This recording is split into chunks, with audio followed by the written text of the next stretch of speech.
Еще пару лет назад Асланбека Эсмурзаева было сложно застать дома. С удочкой у реки он мог сидеть часами. Правда, теперь здоровье уже не то, рассказывает он. В свои 95 Асланбек предпочитает сидеть дома и слушать новости через старый радиоприемник. Привычка осталась еще с советских времен.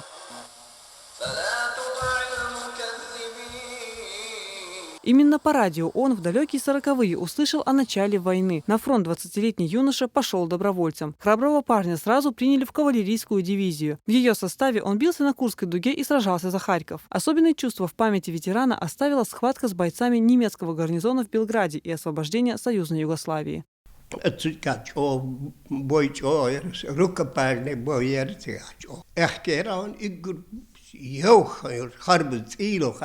Sabahın bir boğuşmak kanserisi yok reğoner Vay açık urus martanel yok mer. Ötülüyor reğon şehir daşari.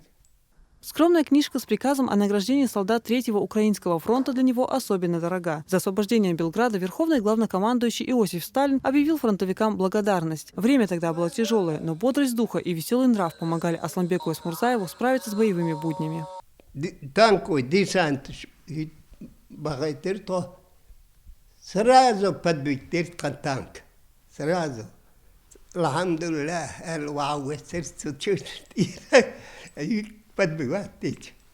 В то время, когда советские армии наступали на Германию, Асланбек Эсмурзаев участвовал в борьбе за Будапешт. 108 суток войска 2 и 3 украинских фронтов вели беспрерывную битву. Падение важнейшего узла сопротивления фашистских захватчиков стало, можно сказать, одним из решающих факторов в исходе войны. Здесь же, в небе над Будапештом, Асланбек Эсмурзаев увидел победный салют. Елизавета Чепханова, Хаважа Мунаев, Луиза Юнусова. Новости.